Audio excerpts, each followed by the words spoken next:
एक मध्यम वर्गीय परिवार का वो छोटा सा घर, जहाँ खुशियां तो थीं पर शांति नहीं थी।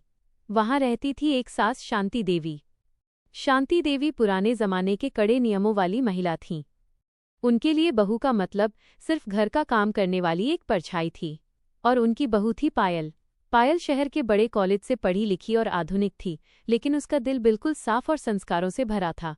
शांति देवी को पायल का आत्मविश्वास और उसकी नौकरी कभी फूटी आंख नहीं सुहाते थे।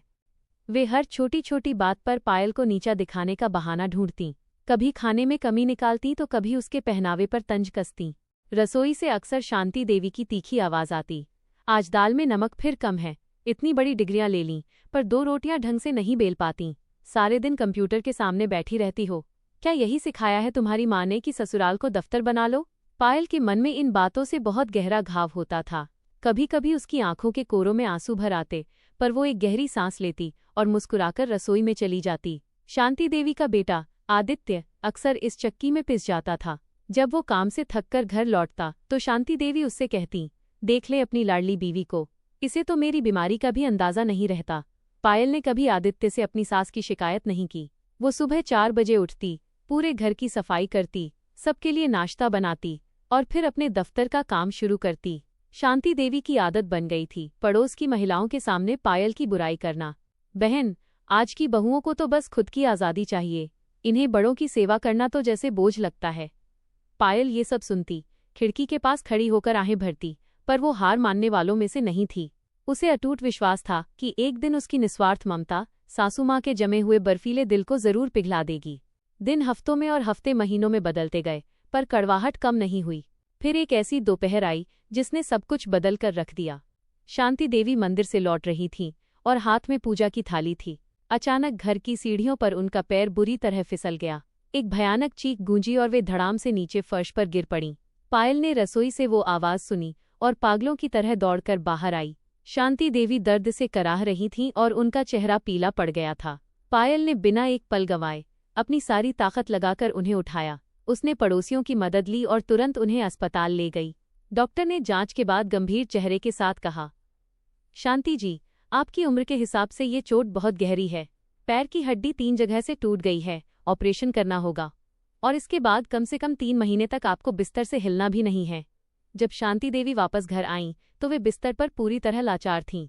उनके मन में एक अजीब सा डर बैठ गया था। उन्हें लग रहा था कि अब पायल अपना पुराना हिसाब बराबर करेगी।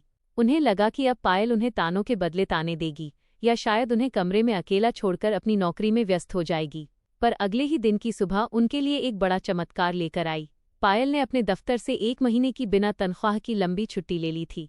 वो सुबह से रात तक सासू माँ के सिरहाने एक साए की तरह बैठी रहती।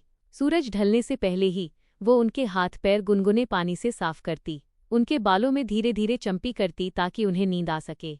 शांति देवी चुपचाप अपनी बहू को देखती रहती। उनके शब्द खो गए थे। पायल उनके घावों की ड्रेसिंग करती, उन्हें समय पर कड़वी दवाइयाँ देती और फिर अपने हाथों से उन्हें नरम खिचड़ी और दलिया खिलाती। पायल की अपनी कमर में दर्द होता, आंखें नींद से बोझिल होती, पर वो अपनी सास के चेहरे पर एक भी शिकन नहीं आने देती थी। एक रात अचानक शांति देवी को बहुत तेज बुखार चढ़ गया।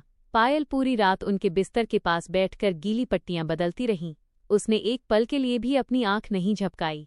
सुबह जब शांति देवी की नींद खुली तो उन्होंने देखा पायल फर्श पर ही सिर टिकाए बैठी थी, पर उसका हाथ अपनी सास के हाथ पर था। शांति देवी का वो कठोर और अहंकारी दिल अब पूरी तरह टूट चुका था। उनकी आंखों से पश्चाताप के गर्म आंसू बहने लगे। उन्होंने कांपते हाथों से पायल को जगाया और उसका हाथ अपने माथे पर रख लिया। रुंधे हुए गले से वे बोलीं, पायल, मुझे माफ कर दे मेरी बच्ची। मैंने तुझे हमेशा एक पराई लड़की समझा, हमेशा तुझे कोसा, पर आज जब मुझे सबसे ज्यादा जरूरत थी तो मेरे अपने रिश्ते भी पीछे रह गए। लेकिन तूने अपनी रातों की नींद और अपना चैन मेरे लिए कुर्बान कर दिया। पायल की आंखों से भी खुशी के आंसू छलक पड़े। उसने धीरे से अपनी सास का माथा चूमा और कहा, माँ जी, आप मेरी माँ हैं और एक बेटी अपनी माँ की सेवा करने के लिए कभी एहसान नहीं गिनती। आपकी बातें मुझे कभी बुरी नहीं लगी, क्योंकि मैं जानती थी आप अंदर से बहुत कोमल हैं। उस पल के बाद उस घर की बरसों पुरानी नफरत की दीवार ढह गई। 2 महीने बाद जब शांति देवी लाठी के सहारे धीरे धीरे चलने लगी तो उन्होंने सबसे पहले पायल की पसंद के मोतीचूर के लड्डू बनवाए। वही पड़ोसी महिलाएं फिर से घर आईं जो पहले बुराई सुनती थीं। आज शांति देवी ने सबके सामने बड़े गर्व के साथ कहा, बहनों, बहू की तलाश छोड़ो और दुआ करो कि घर में पायल जैसी बेटी आए, जो घर को सिर्फ ईंटों से नहीं, बल्कि अपने प्यार और सब्र से मंदिर बना दे। आज उस घर में अब किसी तीखी आवाज का शोर नहीं होता, बल्कि वहां पायल की हंसी और सासू माँ के आशीर्वाद की गूंज सुनाई देती है।